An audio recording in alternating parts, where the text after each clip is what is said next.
It'd be harder for a guy like that to say a wide receiver or somebody to accept and adapt to what he's facing at this level. I think there's different demands. Okay, by being a big man, playing in the trenches. It is a physically demanding play every single snap. He is a contact player every time that ball turns on. So, from a physical standpoint and even the mental part, because of what we do, for Montrevious, he's from a very small school. So he probably had about 4 or 5 calls. All right, that's probably what they had. Okay, and then he was such a physical specimen. He's so big and fast and strong. He's still that out there. Out there now, he shows some signs where he's a freak, athletic. But he can't rely on that out there because there's some other big freaks. Some other big imposing guys. But for him, then when he has to process everything, then that minimizes his athletic ability and all that power because now he's starting to think too much. So, he's got to, it's like I told him the other day, it's just like, investing in the market. To get a great return, you got to be willing to make the right investments. If you're investing a lot, you're probably going to get a little bit more out of it on the back end. If you invest very minimal, you're probably going to get very minimal on the end. So, they've got to put as much time in this thing away from that building as they do when they're in there, especially on the front end. There's been some really good reports from the defensive tackle. Ellis was saying he feels really good about a 4-man rotation right now with Angelo, Jeff, and Gabe and Ben. What have you seen out of those 4 guys?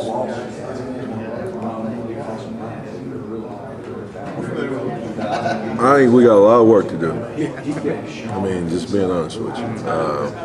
I was disappointed, in the scrimmage the other day. I think we went backwards, and that's something we can't do.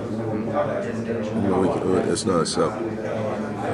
For us to be a good defense, for us to be a good football team, we got to be good up front. And I don't feel my unit, held up is part of the deal in the last scrimmage. So, from a physicality standpoint, from an intensity standpoint, from an effort standpoint, from an assignment standpoint, I think we did not do what I expected, from us in that first round. What was your message to the guys? It's been a lot of messages. There's been a lot of messages. And hopefully, there's going to be some improvement, tomorrow. Because, what we did the other day, it was not winning football. So, hopefully they understand, that that's unacceptable, and that we're not going to sugarcoat, and we're not going to make excuses. We're not going to grade lenient. Maybe I'm grading too hard, but hey, it's a hard league. It's a hard game.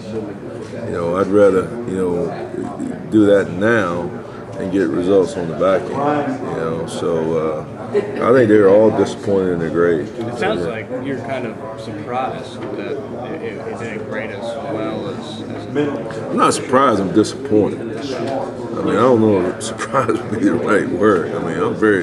I'm disappointed, and my prayer is I hope they're just as disappointed as I am. I'm sure it was a reality check for a lot of them when I'm sitting there reading out their grades. For everybody to hear. All right.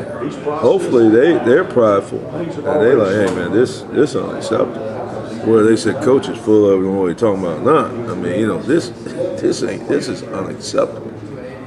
By any standard. So that's what we got to get. We got to improve. But they're good kids. Good young men, and I know they're prideful, and I know that they want to be good. I know they want to be champions. But they have to, at the same time, though, we all have to do self-evaluation, and we all have to do reality. Take self-evaluation for me. I did a very poor job of having us prepared to play. So that's where it starts. I mean, it ain't their fault. It's my fault. I didn't have them ready to play. They didn't play very good. So that starts with me. It ain't the kids' fault. It's my fault. And, we're gonna get it worked out. We came back to work, and we're gonna get it worked out.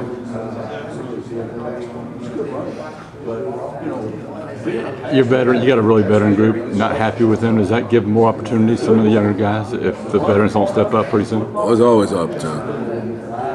Depth chart don't mean nothing. It's practice to practice.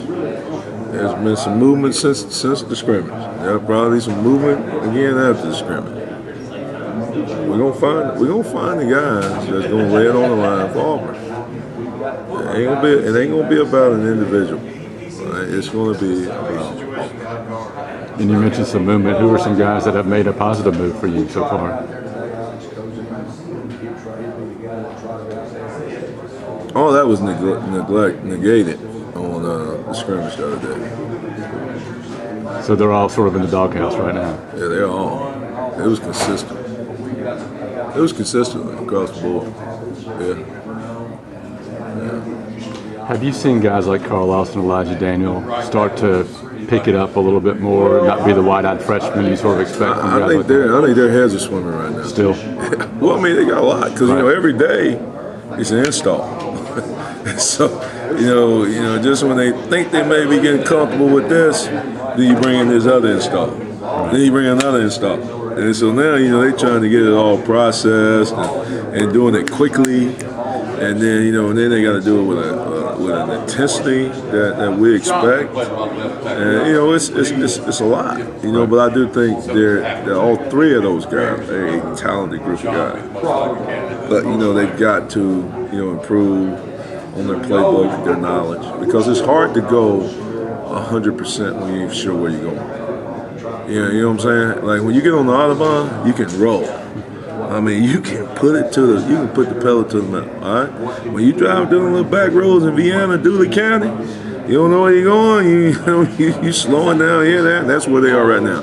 They're driving Montravis home. So we got to get them back on the interstate so we can go back and get up to speed a little bit. You are seeing a few signs of potential from those guys, though, positive. Well, they're good kids. I mean, they're good guys. Like I said, the whole room, they're good guys. The room has potential, but we can't be inconsistent. Right? Inconsistency will get you beat at a critical time. Find a way to win those close games, not lose them. That's what I thought they did last year. They found a way to lose it. For whatever reason, we got to find a way to win the close games. And that's just over consistency and not getting bored and doing it over and over and over and over and over and over and over again. So now it becomes habit, and it's going to make them better players. It's going to help them achieve their individual goals. It's going to help us achieve our team goals. And, that's the thing that, we just got to get them to buy into, that it's not okay to have a bad day.